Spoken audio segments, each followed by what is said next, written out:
Thank you for the lovely introduction. So, he has already introduced me.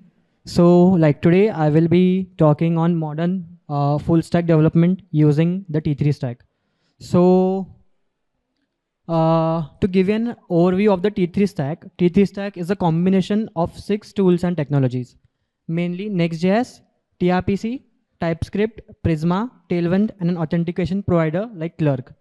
So even though it's a combination of 6 technologies, the main focus of my talk will be Next.js and tRPC.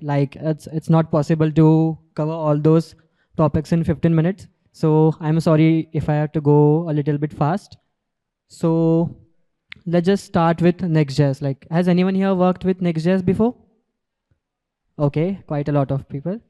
So yeah, so Next.js is basically a full stack React framework which combines Node.js as well as Node.js and React to give a full stack solution for web apps.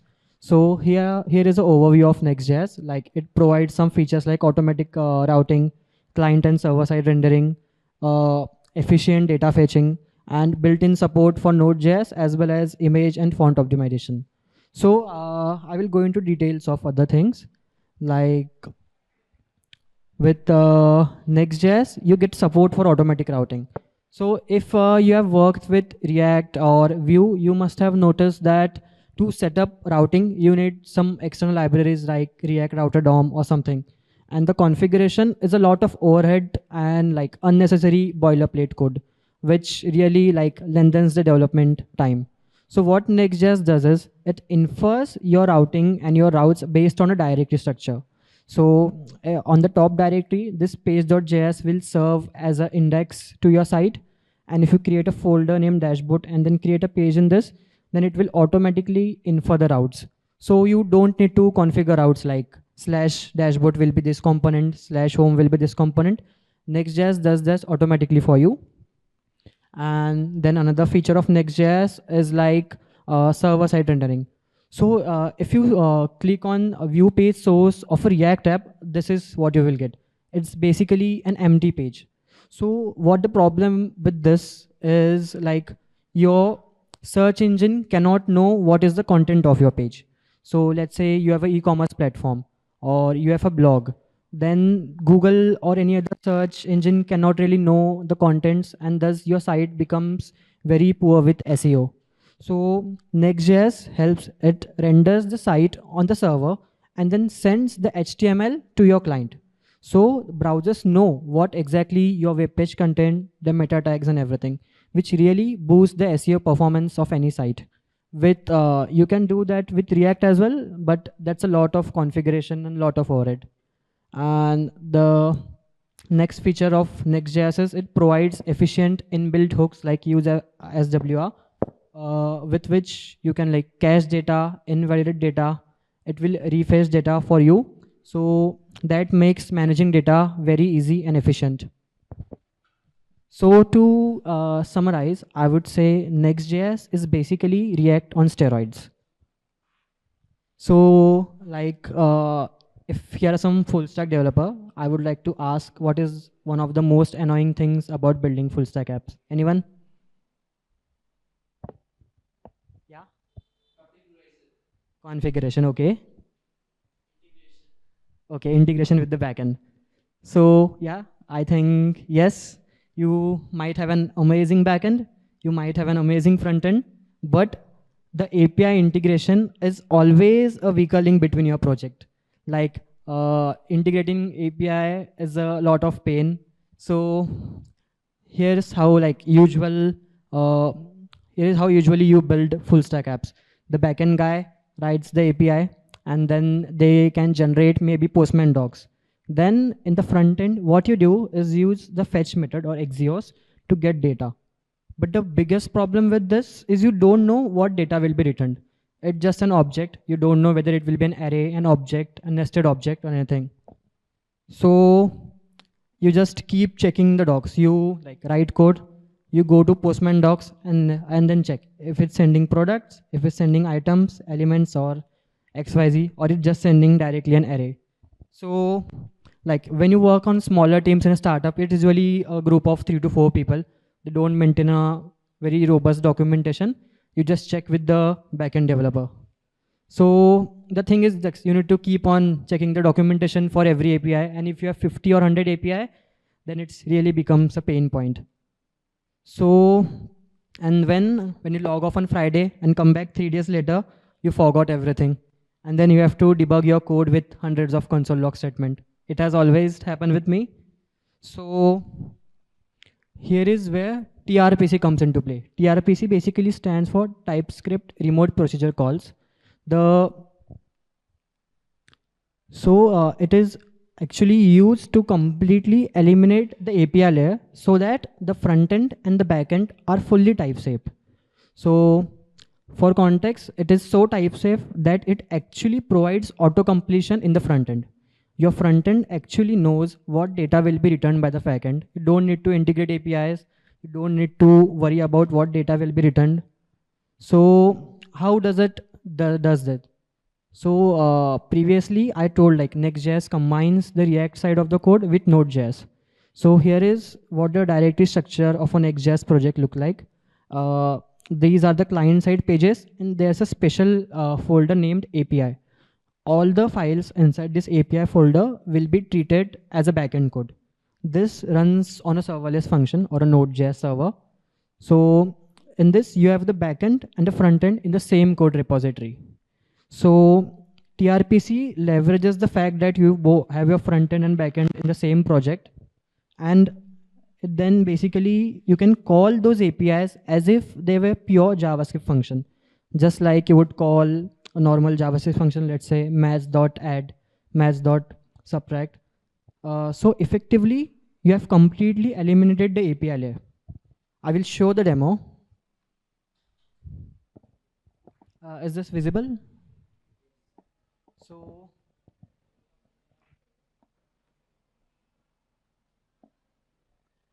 So as you can see here, this is the backend part of the code, and this is the front end part of the code. And here, this is where the backend is getting called. Here I'm calling client.grid.query. This is basically, here we are passing a message, and then this is the backend code. So here we are taking an input message, which is of type string, and then we are just returning hello and that input. Let's say I pass FOSS, then it will just return hello FOSS. And if I say I will pass world, it will return hello world. So currently it's taking the name of the object is message here, the name of the key. And let's say if the backend developer tomorrow decides to change the key, here we have changed the key from message to name. So as you can see, as soon as like the backend developer changed the key from message to name, it is showing error in the front end. So the front end knows what data is actually required by the backend as well as what is returned by the backend. So it's completely type safe across front end and backend. And the thing is, it won't even let me compile the front end unless and until it is type safe with the backend. So what usually happens is sometimes backend developer, like they just change the backend sometimes, then the front end developer forgets, or maybe there is a version mismatch between front and backend, and then it just basically like tears down the entire front end. There is a client side error or something, and the production breaks. With this, you can move from 0 to 1 without breaking anything in production. Because if there is a mismatch between front end or back end, any one of them, then it won't even let you compile. So no more production errors due to API. As you can see, it will compile only when I fix the code in sync with the backend. So this is basically the purpose of tRPC.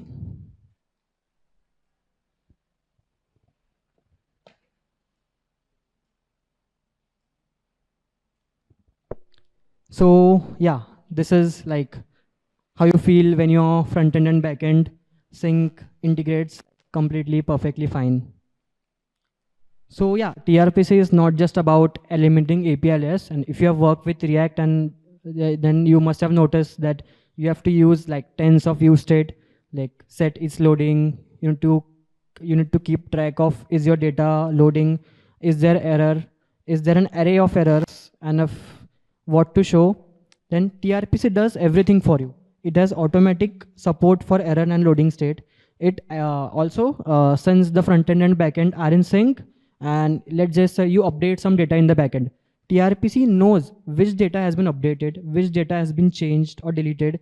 So once you perform and write operation, it automatically caches, like it automatically invalidate the cache and loads fresh data for you. You don't even need to handle the caching manually.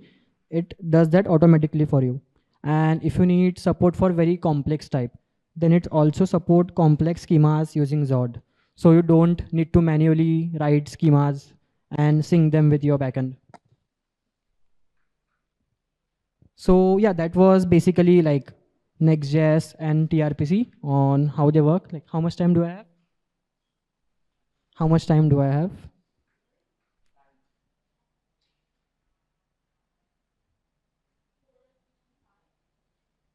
Okay, just give me 2 minutes. So like one more, to take this step further, you can use an ORM like Prisma. So in the previous slide, we saw tRPC sits between your front end and backend. We can do the same thing between your backend and the database using an ORM. So ORM is basically, it's lets you write database model. So your database has a single code for database. It doesn't matter if you're using SQL, you're using NoSQL, you are using Postgres, MySQL. You can just create a single model like this, and Prisma will automatically transpile your database code to whatever language. So just like tRPC, Prisma provides auto completion in database queries. It makes the backend and the client database safe. It provides a very high level, easy to understand SDK. And also if you're working with production, it provides you database migration. And on a cherry on top, Prisma actually gives you the studio. So you can visualize your database using a GUI tool. You can update the data as well as like play with your data without need to manually enter all the queries on the console. And the last one is authentication management. I haven't added slides for it, but Clerk is basically a tool with you can like plug and play authentication services to your app. It just you need to enter few APIs and it will take care of your authentication. It provides ready to use components so that you don't have to waste time setting up authentication on your app. So yeah, that was it. I hope this talk helped you and helps you launching your product from 0 to 1 very quickly without breaking anything in production. Thank you.